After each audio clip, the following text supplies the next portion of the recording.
আসসালামু আলাইকুম। তুরস্কের ইস্তাম্বুল থেকে আপনাদের সাথে আছি আমি সরোয়ার আলম। বিশ্বের যে প্রান্ত থেকে আমার সাথে এই মুহূর্তে লাইভে যুক্ত হয়েছেন সবাইকে স্বাগত জানাচ্ছি। আজকে ইরান অনেক বড় একটা আক্রমণের ঘোষণা দিল। ইরানের বিপ্লবী গার্ডের দাবি অনুযায়ী জর্ডানের একটা ঘাঁটিতে, যেই ঘাঁটিটা মার্কিন যুক্তরাষ্ট্র ইরানের বিরুদ্ধে কৌশলগতভাবে বহুদিন ধরে সিরিয়াসলি ব্যবহার করত, সেই ঘাঁটিতে আক্রমণ করে কমপক্ষে 3টা F-35 যুদ্ধবিমান ধ্বংস করেছে। ইরানের বিপ্লবী গার্ডের দাবি অনুযায়ী আজকে ভোরে, মানে খুব সকালে, জর্ডানের একটা ঘাঁটিতে, যেই ঘাঁটিটা মার্কিন যুক্তরাষ্ট্র ব্যবহার করত, এরকম একটা ঘাঁটিতে আক্রমণ করে 3টা F-35 যুদ্ধবিমান ধ্বংস করেছে। আরও 3টা F-35 যুদ্ধবিমান সেখানে ক্ষয়ক্ষতি হয়েছে। এই যে দাবি, এটা কি মিন করে? কেন জর্ডানের ওই ঘাঁটিটা গুরুত্বপূর্ণ? যদি এটা সঠিক হয় তাহলে এটা এই অঞ্চলে এই যুদ্ধকে কিভাবে নতুন একটা মোড় দিতে পারে, এবং একই সাথে এই যুদ্ধ নিয়ে নতুন যে দুটো দেশে পাল্টা আক্রমণ চলছে, বা নতুন যে দুটো দেশকে যুক্ত করা হয়েছে, একটা হচ্ছে ইরাক, আরেকটা হচ্ছে মিশর, এগুলো কি অর্থ বহন করে? যুদ্ধটা কোন লেভেলে আছে, কোন পর্যায়ে আছে, কোন জায়গায় যাচ্ছে, এগুলো নিয়েই আলোচনা করব। যারা এখনো পর্যন্ত যোগ দেননি তাদেরকে যোগ দেওয়ার আহ্বান জানাচ্ছি, এবং যারা যোগ দিয়েছেন তারা অবশ্যই একটু লিখে জানান যে আমাদের এই লাইভ অনুষ্ঠানটা আপনারা স্পষ্ট শুনতে পাচ্ছেন কিনা, অনুষ্ঠানটা আপনাদের কাছে কেমন লাগছে। এই মুহূর্তে আমার সাথে বিভিন্ন দেশ থেকে, দেশের বিভিন্ন জায়গা থেকে প্রায় অনেক দর্শক যোগ দিয়েছেন। আমরা লাইভটা শুধুমাত্র ইউটিউবে করছি, ফেসবুকে করছি না। আর এই লাইভের আগে আমরা একটা ভিডিও শেয়ার করেছিলাম হারেদিদের নিয়ে। আপনারা অবশ্যই সেই ভিডিওটি দেখবেন। যারা দেখেছেন আমি বিশ্বাস করি তারা ভিডিওটিকে উপভোগ করেছেন। ভিডিওটি তাদের অবশ্যই ভালো লাগার মতো একটা ভিডিও, এবং আমার নিজের কাছেও সেই ভিডিওতে এমন সব জিনিস ছিল যেগুলো আমি আগে জানতাম না। যা হোক, আমাদের আসল আলোচনায় আসি। আসল আলোচনা হচ্ছে ইরানের ইসলামিক রেভলিউশনারি গার্ড বা ইরানের বিপ্লবী গার্ড দাবি করেছে আজকে দুপুরের পরে যে জর্ডানের আল আজরাক বিমান ঘাঁটি, এটা একই সাথে মুয়াফাক সালতি বিমান ঘাঁটি নামেও পরিচিত। মুয়াফাক সালতি বিমান ঘাঁটিতে তাদের ব্যালিস্টিক মিসাইলের হামলায় মার্কিন যুক্তরাষ্ট্রের 3টা F-35 স্টিলথ যুদ্ধবিমান সম্পূর্ণ ধ্বংস হয়েছে, এবং আরও 3টা বিমান মারাত্মকভাবে ক্ষতিগ্রস্ত হয়েছে। হামলাটি হয়েছে 30শে জুলাই বৃহস্পতিবার ভোরের দিকে জর্ডানের পূর্বাঞ্চলীয় মরুভূমিতে অবস্থিত মার্কিন বিমান বাহিনীর পরিচালিত এই আল আজরাক বা মুয়াফাক সালাত বিমান ঘাঁটিতে এই হামলা চালায় ইরানের বিপ্লবী গার্ড। তাদের দাবি অনুযায়ী তাদের ক্ষেপণাস্ত্রগুলো সরাসরি মার্কিন বিমানের পার্কিং র্যাম্প এবং রক্ষণাবেক্ষণ হ্যাঙ্গারে আঘাত হানে। ইরানের দাবি অনুযায়ী এর আগের রাতে, অর্থাৎ বুধবারে, দক্ষিণ ইরানের কেশম দ্বীপে মার্কিন বিমান বাহিনী বাংকার বাস্টার বোমা দিয়ে 2টি আবাসিক বাড়িতে ভয়াবহ বিমান হামলা চালায়। সেই হামলায় এক শিশুসহ একই পরিবারের কমপক্ষে 3 জন নিহত হয়। ইরানের কথা হচ্ছে জর্ডানের এই মার্কিন ঘাঁটিটা ব্যবহার করেই ওই হামলাটা চালানো হয়েছিল, সুতরাং ইরান তার প্রতিশোধ হিসেবে ওই মার্কিন ঘাঁটিতে ব্যালিস্টিক ক্ষেপণাস্ত্র নিক্ষেপ করে। ইরানের রাষ্ট্রীয় গণমাধ্যমের প্রতিবেদন অনুযায়ী যুদ্ধবিমান ধ্বংসের পাশাপাশি এই হামলায় ওই ঘাঁটিতে কর্মরত বেশ কয়েকজন মার্কিন সামরিক কর্মকর্তা এবং কারিগরি ও রক্ষণাবেক্ষণ কর্মীও নিহত হয়েছে। কিন্তু যুক্তরাষ্ট্রের সামরিক সেন্ট্রাল কমান্ড বা সেন্টকম, যেই সেন্টকম এই মধ্যপ্রাচ্যে মার্কিন যুক্তরাষ্ট্রের সব সামরিক ঘটনা প্রবাহ এবং সব কার্যক্রম পরিচালনা করে, সেই সেন্টকমের দাবি হচ্ছে ইরানের এই খবরটি পুরোপুরি ভুয়া। ইরানের কোনো মিসাইল ওই বিমান ঘাঁটিতে আঘাত হানেনি এবং একটা বিমানও বিধ্বস্ত হয়নি। এমনকি এর আগে যখন এই হামলার কথাটি সকালবেলা এসেছিল যে জর্ডানে ইরানের ব্যালিস্টিক মিসাইল বা মিসাইল হামলা হচ্ছে, ঠিক তার কিছুক্ষণ পর জর্ডানের সেনাবাহিনী বলেছিল যে তাদের আকাশ প্রতিরক্ষা ব্যবস্থা ভোরবেলায় ইরানের নিক্ষিপ্ত এই মিসাইলগুলো থেকে প্রায় সবগুলোই 5টা মিসাইলকে জর্ডানের আকাশে থাকা অবস্থায় ধ্বংস করা হয়েছে। এখন জর্ডান এবং আমেরিকার দাবি হচ্ছে কোনো মিসাইল এই বিমান ঘাঁটিতে আঘাত হানে নাই। ইরানের দাবি হচ্ছে 3টা মার্কিন যুদ্ধবিমান তারা ধ্বংস করেছে। কার কথা বিশ্বাস করবেন? বড় একটা প্রশ্ন, তাই না? এখন আপনি যদি আমেরিকাপন্থী হন তাহলে আপনি ইরানের কথাকে তুড়ি মেরে উড়িয়ে দিবেন।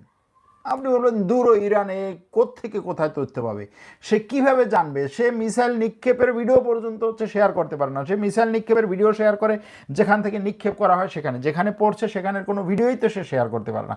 তাহলে সে কিভাবে জানবে যে হচ্ছে ওইখানে কয়টা বিমান নষ্ট হয়েছে, কয়টা বিমান পুরোপুরি ধ্বংস হয়েছে, আবার সেনাবাহিনীও মারা গেছে? এত কিছু সে কিভাবে হচ্ছে ক্লেম করতে পারে? এই ধরনের দাবির কোনো ভ্যালু নেই, আপনি বলতে পারেন। আবার আপনি যদি ইরানপন্থী হন তাহলে আপনি বলবেন যে অবশ্যই এটা নিহত হয়েছে, এমনকি আরও বেশি নিহত হয়েছে। মার্কিন যুক্তরাষ্ট্র সবসময়ই এই জিনিসগুলোকে লুকিয়ে রাখে এবং ইসরায়েলও সবসময় এই জিনিসগুলোকে লুকিয়ে রাখে। পশ্চিমাদের কাজই হচ্ছে এই তথ্যগুলোকে লুকিয়ে রাখা। সুতরাং ইরান যেটা বলেছে সেটাই সঠিক। আর আপনি যদি নিরপেক্ষ হন তাহলে আপনি খুঁজবেন, সত্যের পিছনে যাওয়ার চেষ্টা করবেন যে ঘটনাটা কি হতে পারে, অথবা উভয় পক্ষকে একটু বিশ্লেষণ করার চেষ্টা করবেন। আসলে আমরা সেটা করার চেষ্টা করি। এর আগে ইরান দাবি করেছিল যে সে মার্কিন যুক্তরাষ্ট্রের 200 সৈন্যকে হতাহত করেছে এই গত 15 দিনের যুদ্ধে। আমেরিকা বলেছিল কিসের 215 জন? 100-র মতো সৈন্য কোনো মতে একটু আহত হয়েছে, এখান থেকে ওখান থেকে একটু কেটে গেছে, তারা হচ্ছে ব্যান্ডেজ ট্যান্ডেজ করে আবার হচ্ছে তারা যুদ্ধে চলে গেছে। এটা বলেছিল আমেরিকা। এরপরে মার্কিন যুক্তরাষ্ট্রের কিছু গণমাধ্যম যখন ওই আহত সৈন্যদের কিছু সৈন্যের সাক্ষাৎকার নিয়ে তারপর প্রচার করা শুরু করলো এবং পেন্টাগন থেকে কিছু গোপন নথি বের করে প্রচার করা শুরু করলো, এবং সেই নথিতে দেখা গেল যে 200-র বেশি, 215 জন বা তারও বেশি সৈন্য আহত হয়েছে এবং কমপক্ষে যে গত 15 দিনের যুদ্ধে 4-5 জন সৈন্য নিহত হয়েছে, তখন তারা স্বীকার করতে বাধ্য হলো, নিজেরা স্বীকার করলো। এখন সেই কথাকে আপনি যদি ধরে নেন তাহলে কি ধরতে হবে? যে হ্যাঁ, এরকম একটা ঘটনা ঘটতে পারে, হতে পারে। তারা শুরুর দিকে স্বীকার করে না, পরবর্তীতে স্বীকার করে। এমনকি মার্কিন প্রতিরক্ষা মন্ত্রী সরাসরি বলেছেন যে আমরা এই হতাহতের ঘটনাগুলো, ক্ষয়ক্ষতির ঘটনাগুলো প্রচার করি না, কারণ হচ্ছে এখানে আমাদের কিছু কৌশল আছে। কৌশলটা কি? কৌশল হচ্ছে আমাদের সৈনিকদের মোরাল মোটিভেশন হাই রাখার জন্য এবং সৈনিকদের পরিবারকে আস্তে আস্তে তথ্যগুলো দেওয়ার জন্য, সেই পরিবারকেও সান্ত্বনা দিয়ে দিয়ে তাদের কাছে এই তথ্যগুলো শেয়ার করার একটা কৌশল হিসেবে আমরা তথ্যগুলো সাথে সাথে জানাই না, মিডিয়ায় জানাই না। এখানে আপনি আরও অনেক কিছু যুক্ত করতে পারেন। আমেরিকা যে এই তথ্যগুলো জানায় না এটা সে বলেছে। এখন এই তথ্যগুলোকে নিরপেক্ষ বিচার বিশ্লেষণে কিভাবে আপনি বাস্তব বলবেন যে হ্যাঁ এই ঘাঁটিতে হামলা হয়েছে কিনা? এই কাজগুলো করা হয় মূলত বিভিন্ন ধরনের কমার্শিয়াল স্যাটেলাইট কোম্পানির স্যাটেলাইট ইমেজারির মাধ্যমে, স্যাটেলাইটে তোলা ছবির মাধ্যমে। যেমন যেমন ধরুন কালকে স্যাটেলাইটে তোলা ছবিতে যদি ওই বিমান ঘাঁটিটা দেখানো হয় এবং আজকে স্যাটেলাইটে তোলা ছবিতে যদি বিমান ঘাঁটিটা দেখানো হয় এবং দুটো পাশাপাশি করে যদি হচ্ছে দেখা হয় এবং বিচার বিশ্লেষণ করা হয়, তাহলে বোঝা যাবে যে হ্যাঁ, ওখানে গতকালকে এই কয়টা বিমান ছিল, আজকে এই কয়টা বিমান আছে। গতকালকে এই জায়গাগুলো একেবারে ক্লিয়ার স্পষ্ট ছিল, কোনো ধরনের ধোয়া কুণ্ডলী আঘাতের চিহ্ন কিছুই ছিল না, আজকে এটা হয়েছে। এটা দেখলে আপনি বুঝতে পারবেন। কিন্তু সমস্যা হচ্ছে যখন এই পশ্চিমা কোনো স্বার্থ সংশ্লিষ্ট বিষয়ে আঘাত হানে, তখন এই প্রাইভেট স্যাটেলাইট ইমেজ বিক্রিকারী কোম্পানিগুলো বলে কি যে আমরা স্যাটেলাইট ইমেজগুলো শেয়ার করব, কিন্তু ঘটনা ঘটার 10 দিন 11 দিন পরে। অথচ ইউক্রেন যদি রাশিয়াতে হামলা করে এবং রাশিয়ার হামলায় যদি ক্ষয়ক্ষতি হয়, সেটা কিন্তু 4 ঘন্টা 5 ঘন্টার মধ্যেই সেটা স্যাটেলাইট ইমেজ তারা শেয়ার করে। অথবা আমেরিকা যদি ইরানের পারমাণবিক ঘাঁটি বা পরমাণু স্থাপনায় আঘাত হানে, সেটার ছবিটা তখন শেয়ার হয় সাথে সাথে, যে হ্যাঁ, এই ইরানের এই পরমাণু ঘাঁটিতে এইভাবে আঘাত হয়েছে, এই আঘাত হয়েছে, ওই জায়গায় এই ক্ষয়ক্ষতি হয়েছে, ওখানে একটা কি বলে, ওখানে একটা ট্রাক ছিল, ট্রাকের নিচে একটা বিড়াল ছিল, বিড়ালটা পর্যন্ত হচ্ছে মারা গেছে। তুমি কি মনে করো আমেরিকা ওখানে কি ধ্বংস চালিয়েছে তুমি বুঝতে পারছো? আপনাকে এইভাবে করে সে বিশ্লেষণটা দেখাবে। কিন্তু যখন ইরানের হামলায় মার্কিন ঘাঁটিগুলোতে জর্ডানে, সৌদি আরবে, কাতারে, কুয়েতে, বাহরাইনে কী ধরনের ক্ষয়ক্ষতি হচ্ছে সেটা আপনি চাইতে চান, বলবেন না ওখানে আমরা নতুন আমাদের একটা পলিসি আছে, সেই পলিসিটা হচ্ছে কি যে বিশাল এই আরব জনগোষ্ঠীকে ভয় ভীতি না দেখিয়ে বরং আমরা সেই আরব জনগোষ্ঠীকে নিরাপদে রাখার জন্য আমরা এই স্যাটেলাইট চিত্রগুলো ব্যবহার করতে পারি না। এটা তারা বলবে বা করতে পারবে, দেখাতে পারবে। এখন এই যে ঘটনাগুলো, এর মধ্যে একজনে আমাদেরকে 5 সৌদি রিয়াল দান করেছেন, আমরা তাদেরকে ধন্যবাদ জানাই। তাদের এই সাপোর্ট, এটা হচ্ছে আসলে এই লাইভের, এই আমাদের টেলিগ্রাম চ্যানেলের, আমাদের ফেসবুকের যে সমস্ত জায়গাতে আমরা ব্যাপক পরিমাণে কাজ করি কিন্তু সেখানে কোনো মনিটাইজেশন না, যেমন টেলিগ্রামে নাই, ফেসবুকে নাই, এগুলোর কারণে আমরা বিভিন্ন ধরনের ধরেন কি বলে সোর্সের অর্থনৈতিক সমস্যায় পড়ি। সেই সমস্ত ক্ষেত্রে এই দর্শকদের সাপোর্টগুলোকে আমরা স্বাগত জানাই। যাই হোক, আসল কথায় আসি। এখন এই জায়গাতে কি ঘটেছে সেটা হয়তো আর কিছুদিন পরে জানা যাবে। কিন্তু ইরান যদি সত্যি সত্যি আমেরিকার 3টা F-35 যুদ্ধ বিমানকে তার ব্যালিস্টিক মিসাইল মেরে ওই বিমান ঘাঁটিতে থাকাকালীন ধ্বংস করে ফেলে, এটার চাইতে বড় ঘটনা এই পুরো যুদ্ধ মিলে আমার কাছে মনে হয় আর কিছু নাই, আর কিছু নাই। এটার চেয়ে বড় ঘটনা আর কিছু নাই। আরেক দর্শক সংযুক্ত আরব আমিরাত থেকে তিনি আমাদেরকে সহযোগিতা করছেন, সাপোর্ট দিচ্ছেন, তার সাপোর্টকেও আমরা সাদরে গ্রহণ করলাম, থ্যাংক ইউ বললাম।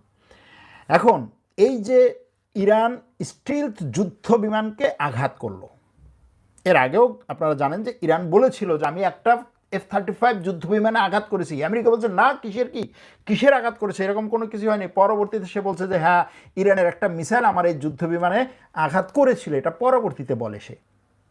এখন দেখা যাক, যদি এটা সঠিক হয় তাহলে এটা হবে এই যুদ্ধের ইতিহাসে, প্রথম বিশ্বযুদ্ধ, দ্বিতীয় বিশ্বযুদ্ধ, তৃতীয় বিশ্বযুদ্ধ, ইরাক যুদ্ধ, ইরান যুদ্ধ, আফগানিস্তান যুদ্ধ, এই যুদ্ধের ইতিহাসের সবচাইতে বড় ঘটনা। এটা আপনাকে নিউ ইয়র্ক টাইমস, এটা আপনাকে হচ্ছে কি বলে ওয়াশিংটন পোস্ট, এটা আপনাকে অবজারভার, টেলিগ্রাফ, তারপরে হচ্ছে দ্য টাইমস, এরা কখনোই, বিবিসি, সিএনএন, এরা কখনোই হাইলাইট করবে না যে যেই যুদ্ধ বিমানকে আমেরিকা আনটাস্ট, কেউ এটাকে টাচ করতে পারবে না, দেখতে পারবে না, ধরতে পারবে না, বুঝতে পারবে না, শুনতে পারবে না, তার আগেই হচ্ছে সে উড়াল দিয়ে গিয়ে শত্রুকে ধ্বংস করে চলে আসবে, শত্রু বুঝতেই পারবে না যে কোত্থেকে কি হলো, সেই যুদ্ধ বিমানকে তার ঘাঁটিতে বসে থাকা অবস্থায় যদি ইরানের মতো একটা দেশ ব্যালিস্টিক মিসাইল মেরে 3টাকে ধ্বংস করতে পারে, বাকি 3টাকে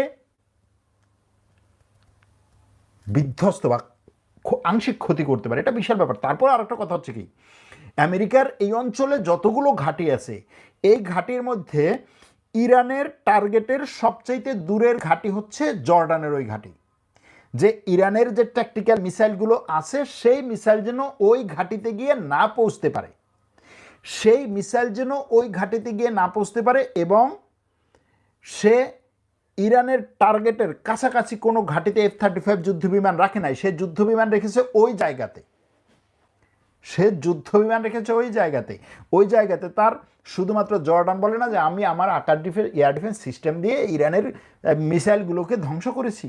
কিসের জর্ডানের এয়ার ডিফেন্স সিস্টেম? এইখানে আমেরিকার F-35 যুদ্ধবিমান, আমেরিকার সেনাবাহিনী, আমেরিকার শুধু F-35 যুদ্ধবিমান, আমেরিকার রিফুয়েলিং বিমান, আমেরিকার হচ্ছে কী বলে কমান্ড কন্ট্রোল বিমান, এগুলো সব এই ঘাঁটিতে। আর সেই ঘাঁটিকে রক্ষা করার জন্য আমেরিকা তার Patriot air defence system, THAAD air defence system, তারপরে ইসরায়েলি এয়ার ডিফেন্স সিস্টেম, এগুলো সে ব্যবহার করবে না, করছে না।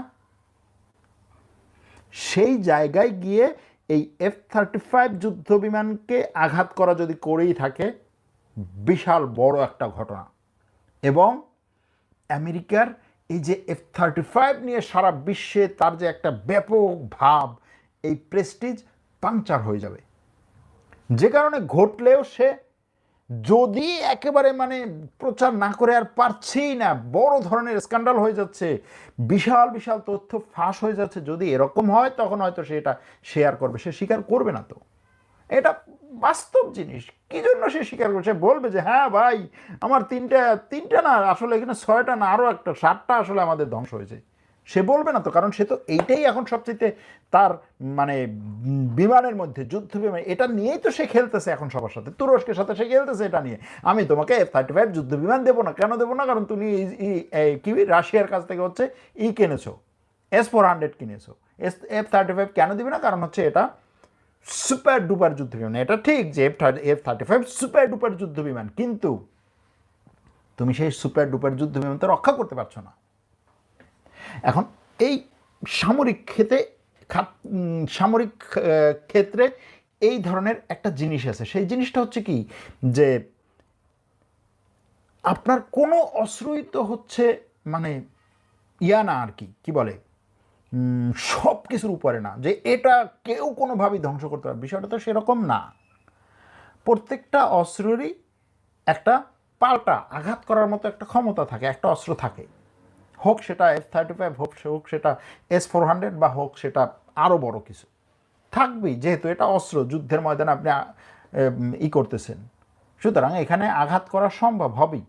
কিন্তু যেই ভাইবটা ছিল যে এটাকে হচ্ছে কোনোভাবেই আমি টাচ হতে দেব না, সেই জিনিসটা এখন গেল। এটা এই যে আঘাতটা কি কি বিষয় মিন করে, 1 নম্বর হচ্ছে আমেরিকা, ইসরায়েল, সৌদি আরব, বাহরাইন, কাতার, কুয়েত, ইরাক, এই সবগুলো দেশে আমেরিকার ঘাঁটি আছে, আকাশ প্রতিরক্ষা ব্যবস্থা আছে। এই ঘাঁটি এবং আকাশ প্রতিরক্ষা ব্যবস্থাকে ফাঁকি দিয়ে যদি জর্ডানের এই ঘাঁটিতে গিয়ে আমেরিকার F-35 যুদ্ধবিমান 1টা না, 2টা না, 3টা না, 6টা ধ্বংস করতে পারে, তাহলে এই অঞ্চলে আমেরিকার অন্য যত ঘাঁটি আছে সবগুলো ঘাঁটি কাঁপাকাঁপি করবে। এই অঞ্চলে আমেরিকার ঘাঁটির বাইরে যেই সমস্ত দেশের ঘাঁটি আছে, তাদের যদি নিজস্ব আকাশ প্রতিরক্ষা ব্যবস্থা সেরকম শক্তিশালী না থাকে, তারাও কাঁপাকাঁপি করবে। এবং ওই কাঁপাকাঁপি দেখে তখন দেখবেন যে এরা বিভিন্ন জনের সাথে গিয়ে হচ্ছে নতুন নতুন চুক্তি করবে।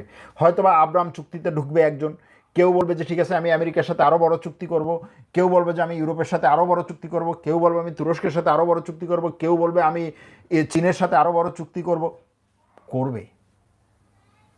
কারণ তখন এটা একটা বড় খবর হবে।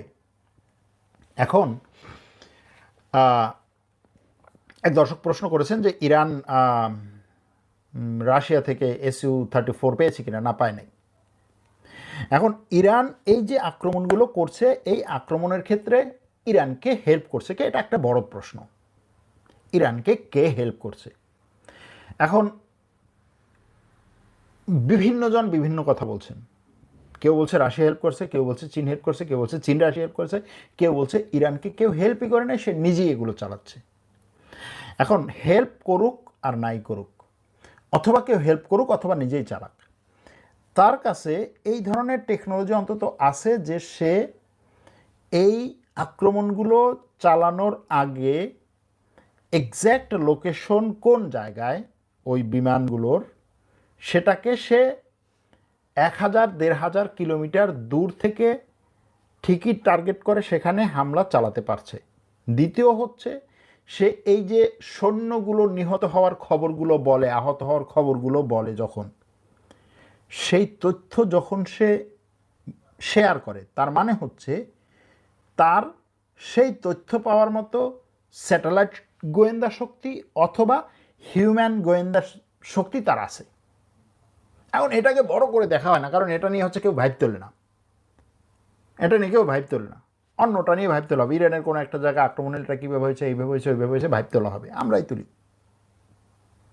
কিন্তু এই যে তথ্যগুলো সে শেয়ার করতেছে, এই তথ্যগুলো তো আপনি জাস্ট হচ্ছে আক্রমণ করতেছেন। আমি বহুবার এর আগে বলে আসছি যে ইরান আক্রমণ করে, ঠিক আছে আক্রমণ করতেছে, কিন্তু সে আক্রমণ করার পরে সে ওখানের তথ্য জোগাড় করতে পারে না। এর আগে পারে নাই, বহুবার এরকম ঘটেছে। 12 দিনের যুদ্ধে সে পারে নাই, শেয়ার করতে পারে না যে কী ঘটেছিল, কোন জায়গায় কতটুকু আক্রমণ হয়েছিল।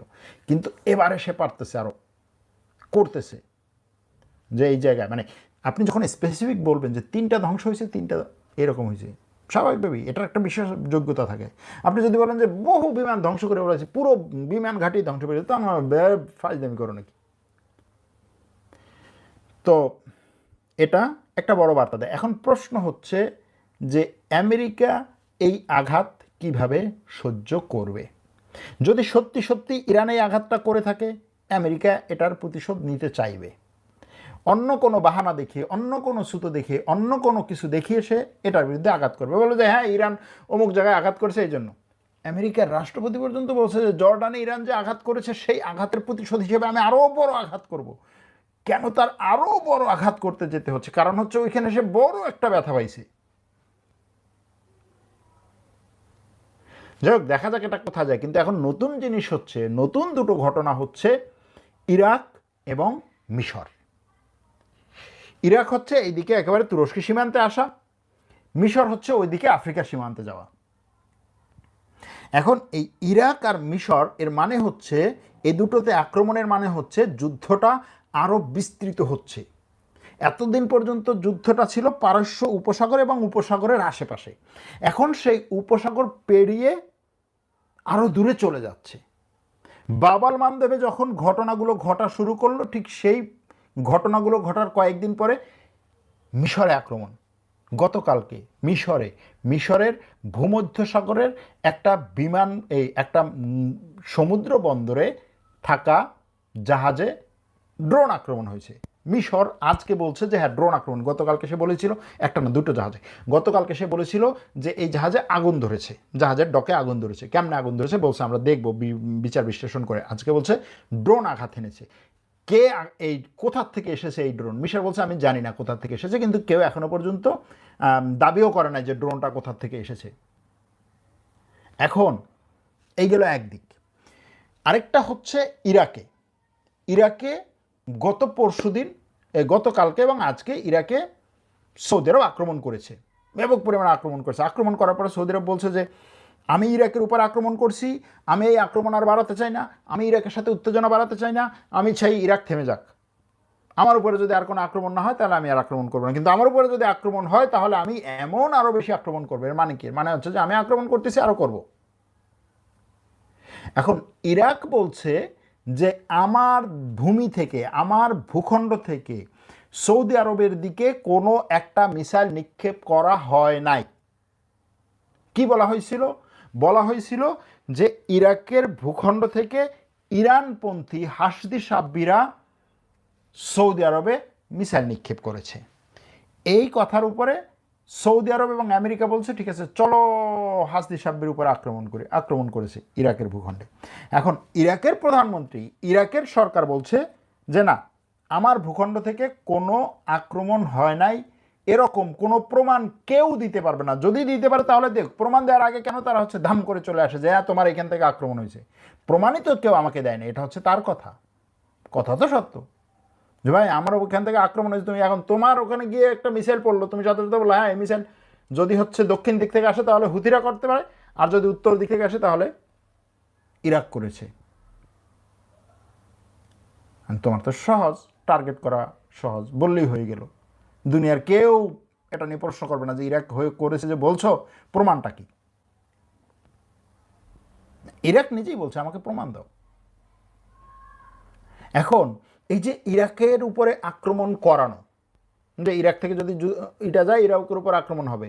আবার মিশর, এখন মিশরে কে করেছে? মিশরের কথা হচ্ছে যে আমার উপরে যে আক্রমণটা হয়েছে আমি সেই আক্রমণের যে আক্রমণ করেছে তাকে খুঁজে বের করে শাস্তি দেবে, সেটা যদি কোনো একটা দেশ হয়, অথবা সেটা যদি সেখানকার গোয়েন্দা তথ্যে এরকম বেরিয়ে আসে যে মিশরের উপরে এই আক্রমণটা ইরান বা ইরানপন্থী কোনো গোষ্ঠী করেছে, তখন মিশর কী করবে?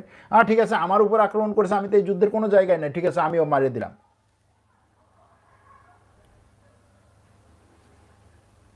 এখন বলতে পারেন ভাই মিশরের গোয়েন্দা সংস্থা যদি এরকম একটা তথ্য পায় তাহলে সেটাকে আপনি কি বলবেন? মিশরের গোয়েন্দা সংস্থা কতটুকু হচ্ছে নিজের তথ্যকে নিজে ফ্যাক্ট চেক করতে পারে? এটা বললেন না যে সরা ভাই আপনি ফ্যাক্ট চেকিং করেন, আপনার কাছ থেকে শিখবে তারা ফ্যাক্ট চেকিং, না সেটা আমি বলছি না। ফ্যাক্ট চেক বলতে এই মধ্যপ্রাচ্যের অনেকগুলো দেশের গোয়েন্দা সংস্থা এখনো পর্যন্ত তাদের পাওয়া গোয়েন্দা তথ্যগুলো মানে স্বতন্ত্রভাবে তারা যাচাই করার মতো ক্যাপাসিটি তো তাদের নাই।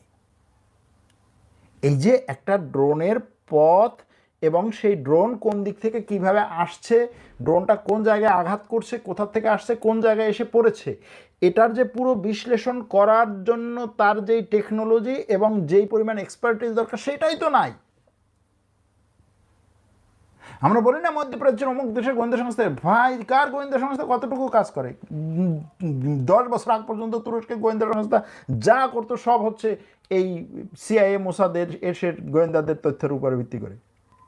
একটা নির্দিষ্ট সময় পর্যন্ত আমেরিকার দূতাবাস পর্যন্ত তুরস্কে থেকে বলে গেছে 6 বছর আগে বলে গেছে, 6 বছর না 10 বছর মতো হবে, বলে গেছে যে আমরা যদি তুরস্কের সরকারকে তথ্য না দিতাম, ওই যে কু হয়েছিল না 2016 সালে, ওই কুয়ের আগের সময়, যে আমরা যদি তুরস্কের সরকারকে তথ্য না দিতাম তাহলে তুরস্কের সব জায়গায় বোমা ফুটতো, যতটুকু বোমা বন্ধ করতে পারছে এটা তো আমাদের দেয়া তথ্যের কারণে। ভাই অ্যাম্বাসি বলছে, অ্যাম্বাসি। এজন্য এই যে আমেরিকার বিভিন্ন জায়গায় অ্যাম্বাসি আছে না, আফগানিস্তানের জায়গায় দুনিয়ার সবচেয়ে বড় অ্যাম্বাসি আমেরিকার, কি করে তারা একটু এখানে, কি কাজ তাদের সেখানে? এই অ্যাম্বাসির কাজ কি রে ভাই? অ্যাম্বাসির কাজ কি? ভিসা দেওয়া, তাই না? বড় কাজ তো এটা, ভিসা দেওয়া আর দুই দেশের সম্পর্ক রক্ষা করা। অ্যাম্বাসি গোয়েন্দাগারি করে, গোয়েন্দা, আপনার দেশের গোয়েন্দা সংস্থা চালাচ্ছে সে ওইখানে বসে বসে, আপনার দেশের গোয়েন্দা সংস্থা চালায়। চালায় বলতে এরকম না যে সে ওখানে বসে গোয়েন্দা প্রধানকে ইয়ে দিচ্ছে, না, সে তার হাতে যে টেকনোলজি সেই টেকনোলজি আপনার হাতে নাই, সুতরাং সে ম্যানিপুলেট করতে পারে, তথ্য ম্যানিপুলেট সে করতে পারে। দেখুন সহজ একটা তথ্য ম্যানিপুলেশন আমাদের চোখের সামনে হচ্ছে, কিন্তু আমরা ওইভাবে হিসাব করছি না, ওইভাবে বিশ্লেষণ করছি না। গাজা ভূখণ্ডে যা হয়েছে, গাজা ভূখণ্ডে গত 3 বছর ধরে যা ঘটেছে, বিশ্বের এমন কোনো আন্তর্জাতিক ত্রাণ সংস্থা বলুন, আন্তর্জাতিক মানবাধিকার সংস্থা বলুন, আন্তর্জাতিক এই যুদ্ধ বিষয়ক গবেষণাকারী সংস্থা বলুন, তারপরে হচ্ছে যত ধরনের থিঙ্ক ট্যাঙ্ক বলুন, গবেষণা সেন্টার বলুন, রাষ্ট্র বলুন, সবাই বলছে যে কি ওইটা হচ্ছে গণহত্যা। সবাই বলছে, সবাই। এবং শুধুমাত্র তাই না, ইসরায়েলের দখলদাররা গিয়ে যেভাবে ফিলিস্তিনিদের বাড়িঘরে তাদেরকে পুড়িয়ে দিয়ে ঘরবাড়ি ভেঙে দিয়ে হত্যা করে, প্রত্যেক দিন প্রতিনিয়ত সেনাবাহিনীর সাপোর্টে তাদেরকে ধূলিসাৎ করে দিচ্ছে, জাতিগত নিধন করছে, এটার পরেও যখন ওই ফিলিস্তিনিরা তাদের এই ন্যায্য অধিকার রক্ষার জন্য আত্মপক্ষ সমর্থনের জন্য একটা ইট মারে অথবা একটা পাটকেল মারে অথবা একটা পাথর মারে এবং তাতে একজন ইসরায়েলি নিহত হয়, তখন পুরো ইসরায়েলের প্রধানমন্ত্রী, পররাষ্ট্রমন্ত্রী, সেনাপ্রধান, জাতিসংঘের নিযুক্ত ইসরায়েলের স্থায়ী রাষ্ট্রদূত সহ সবাই সারা বিশ্বে এমন একটা ভাইব তুলে যে আমাদের ওই নিরীহ ওই যে শব্দগুলো, অমুককে হত্যা করেছে, এরা তো দুনিয়ার সবচাইতে বড় এটা, হ্যাঁ, এটার বিরুদ্ধে আমার দাঁড়াতে হবে, তুমি কেন এটাকে হচ্ছে নিন্দা জানাচ্ছ না, কেন আমার পাশে দাঁড়াচ্ছ না? আপনার চোখের সামনে ঘটে যাওয়া গণহত্যাকে পুরোপুরি অস্বীকার করে একজন মানুষ হত্যাকে সে এত বড় করে দেখাচ্ছে যে আপনি হয়তো 5 বছর পরে মনে করবেন যে এটাই ছিল দুনিয়ার সবচাইতে বড় ঘটনা। এখন আসেন আপনি দ্বিতীয় বিশ্বযুদ্ধের সময় যে ঘটনাগুলো ঘটেছে, হিটলারের সময় যে ঘটনাগুলো ঘটেছে আমাদের সামনে যেভাবে নিয়ে আসা হচ্ছে, যখন মিডিয়া, মানুষজন, দুনিয়া এতটা সচেতন ছিল না, সেই ঘটনাকে কিভাবে ন্যারেটিভ তৈরি করে আজকের এ পর্যন্ত নিয়ে আসছে আপনি নিজেই হিসাব করতে পারবেন। যাই হোক, এক জায়গা থেকে অন্য জায়গায় যাচ্ছি। এখন এই যে ঘটনাগুলো আমরা অনেকক্ষণ লাইভ করলাম, অনেক দর্শক বলছেন 1 ঘন্টা লাইভ চেয়ে প্রায় 30 মিনিট হয়ে গেছে, এখনও পর্যন্ত শুধুমাত্র ইউটিউবে লাইভ করতেছি। 3500 দর্শক এই মুহূর্তে ইউটিউবে দেখছেন, সবাইকে আন্তরিক ধন্যবাদ জানাচ্ছি এবং আপনাদের সবাইকে মোবারকবাদ জানাই যে আমার প্রতি আপনাদের ভালোবাসা, বিশ্বাস এবং আমাদের খবরকে আপনারা যেইভাবে নিচ্ছেন, এটা আমাদের জন্য আশাব্যঞ্জক একটা জিনিস। কারণ বিশ্বে বর্তমানে ভুল, ভুয়া, মিথ্যা, চাঞ্চল্যকর, ক্লিকবেট জিনিসের প্রতি মানুষের এত বেশি আগ্রহ যে সঠিক জ্ঞান ক্ষুধা, জ্ঞান পিপাসু মানুষ বা সঠিক তথ্য পিপাসু মানুষ পাওয়া কঠিন। যাই হোক, থ্যাংক ইউ। এখন এক দর্শক বলেছেন যে একটা খবর দেখেছি আমরা যে ইরানে 16টা কার্গো বিমান নেমেছে চীন থেকে। এই খবরটা কতদূর সত্য? এরকম কোনো খবর আমি জানি না, সততাও এখনও পর্যন্ত পাওয়া যায় নাই। ওদিকে ইরানে 400 ম্যানপ্যাড পাঠানো হবে বলে বিভিন্ন জায়গা থেকে খবর এসেছিল, চীন থেকে পাঠানো হচ্ছে বা পাঠানো হবে। চীন বলছে যে না, এরকম কোনো কিছু হয় নাই বা হচ্ছে না, এটা চীন বলছে। সুতরাং এই সব 15টা কার্গো বিমান, তারপরে হচ্ছে 15টা কার্গো বিমান ভর্তি অস্ত্র পাঠিয়েছে ইরান, কথাটা কি সত্য? না, এই কথার এখনও পর্যন্ত পাইনি আমি। যুদ্ধ ব্যাপক ও দীর্ঘ সময় চলবে বলে মনে হচ্ছে। এই যে প্রশ্নটা, এই যে কথাটা, এটা একটা জায়গা যে যুদ্ধ দীর্ঘ সময় চলবে বলে মনে হচ্ছে। এখন এই যুদ্ধে আপনি কাউকে মাসুম বা নিষ্পাপ বলতে পারবেন না, মানে যারা যুদ্ধ করছে, না ইরানকে বলতে পারবেন না আমেরিকাকে বলতে পারবেন। কিন্তু আমেরিকা যে ইসরায়েলের কথায় নেচে নেচে এসে এই যুদ্ধটা বাঁধিয়েছে, এটা 100%। এটা আমেরিকা, ইসরায়েল দুই পক্ষই স্বীকার করেছে। ইসরায়েল এখনও চাচ্ছে যে এই যুদ্ধটা চলুক। আমেরিকার রাষ্ট্রপতি পর্যন্ত স্বীকার করেছে যে এই যুদ্ধটা যেন আমি চালিয়ে যাই, সেজন্য ইসরায়েলের প্রধানমন্ত্রী আমার উপর আরও চাপ সৃষ্টি করছে। এটা তো বাস্তব। এখন এই বাস্তবতাকে সামনে রেখে আপনার মূল্যায়ন করতে হবে যে যুদ্ধটা কোথায় যেতে পারে, কত দূরে যেতে পারে। এখন যুদ্ধটাকে আরও বিস্তৃত করা হচ্ছে। দেখুন যুদ্ধের প্যাটার্নটা দেখুন। ইসরায়েল ইরানের উপরে আক্রমণ করতে চেয়েছিল গত 30 বছর ধরে, এটার জন্য বয়ান তৈরি করেছে। কিন্তু আমেরিকার কোনো রাষ্ট্রপতিকে এবং কোনো সরকারকে সে রাজি করাতে পারে নাই। শেষ পর্যন্ত ট্রাম্প আসার পরে ট্রাম্পকে সে রাজি করিয়েছে এবং শুধুমাত্র রাজিই করায় নাই, তড়িঘড়ি করে একটা আক্রমণ করার জন্য এমনভাবে তাকে কনভিন্স করেছে। ট্রাম্প বলেছে আমি 4 দিনের মধ্যে এই যুদ্ধ শেষ করব, ইরানকে শেষ করে দেব। এবং দেখুন এই যুদ্ধের যে পরিকল্পনা, এই যুদ্ধটা যে ইরানে যেন লাগে সেটার জন্য কত কিছু করা হয়েছে। আমরা শুরুর দিকে ইরানে হওয়া যে বিক্ষোভগুলো হয়েছিল সেগুলোকে সাধারণ বিক্ষোভ হিসেবেই মনে করেছিলাম, যে সিম্পল একটা বিক্ষোভ হচ্ছে, সব দেশেই হতে পারে। সরকার বিভিন্নভাবে মানুষের বা সরকার জনগণের একটা অংশের চাহিদা হয়তো পূরণ করতে পারে না, হতেই পারে। কিন্তু আপনি যদি সিকোয়েন্সগুলো দেখেন যে কোনটার পরে কোনটা ক্রমানুসারে যদি আপনি সাজান, ইসের মতো কি বলে ওই যে তসবির দানা সাজান, আপনি দানার মতো সাজান, মাঝখান থেকে একটা সুতা দেন, দেখবেন যে সব এক সুতায় গাঁথা, সব এক সুতায় গাঁথা। ইরানে বিক্ষোভে মানুষ মারা যাওয়ার খবর, 30,000 মানুষ মারা গেছে। ট্রাম্প এখনো পর্যন্ত বলে যে 30,000-ই তো মারা গেছে। কে বলেছে? খবরটা বলেছে কে? কে বলেছে? ভাই, ইরানে এই কয়দিনের বিক্ষোভে যদি 30,000 মানুষ মারা যায়, সেটা যদি আপনি বিশ্বাস করে থাকেন, ইসরায়েল সবার চোখের সামনে 4K ভিডিও দিয়ে আপনি দেখতে পারতেছেন, 4K ভিডিও আপনার চোখের সামনে লাইভ ইসরায়েল নিজে শেয়ার করতেছে যে আমি গাজা ভূখণ্ডের এই 3/2 অংশ মাটির সাথে মিশিয়ে দিয়েছি, সেখানকার মানুষের অর্ধেক শেষ। তারপরেও আপনি স্বীকার করতে চাচ্ছেন না যে সেখানে 60,000 মানুষ মারা গেছে। কি বলবেন? যাই হোক, সেটা করা হলো। তাহলে সেই কাজটা পেছনে ইন্ধন নাই? তারা স্বীকার করছে যে আমরাই তো ইন্ধন দিয়েছিলাম। এরপরে ওই যে একজন নাচনেওয়ালা আছে না আমেরিকাতে, রেজা শাহ, ওই যে শাহ পেহলেবি না, রেজা শাহ পেহলেবি কি যেন, শাহের ছেলে, সে পর্যন্ত তখন দৌড়ে আসলো যে হ্যাঁ, এই মুহূর্তেই তো আমার হচ্ছে সরকার গঠন করতে, এই আমার জনগণ তোমরা যাও, সব কিছু ধ্বংস করে দাও, আমি আসছি, যত সরকারি অফিস আদালত আছে জ্বালাও পোড়াও করে দাও, আমি আসছি। এরপরে সেই বয়ানের উপরে আমেরিকার প্রেসিডেন্ট বললেন যে ঠিক আছে, তোমরা অপেক্ষা করো, তোমরা আর 3 দিন মাত্র হচ্ছে তোমরা বিক্ষোভ চালাও, আমি আসতেছি। তারপরে সে আসলো না, এরপরে ইসরায়েলের প্রধানমন্ত্রী তারা ফোন দিয়ে বললো যে এখনই হচ্ছে মোক্ষম সময়, ওই জায়গাতে হচ্ছে খামেনেই তার সবাই সাঙ্গপাঙ্গ নিয়ে বৈঠক করতেছে, এখানে মেরে দিতে পারলেই শেষ, সাপের মাথা কাটলেই তো সব শেষ। ট্রাম্প বললো হ্যাঁ, এটাই তো, সারা জীবন তো এটাই শুনছি, সাপের মাথা কাটলেই তো শেষ।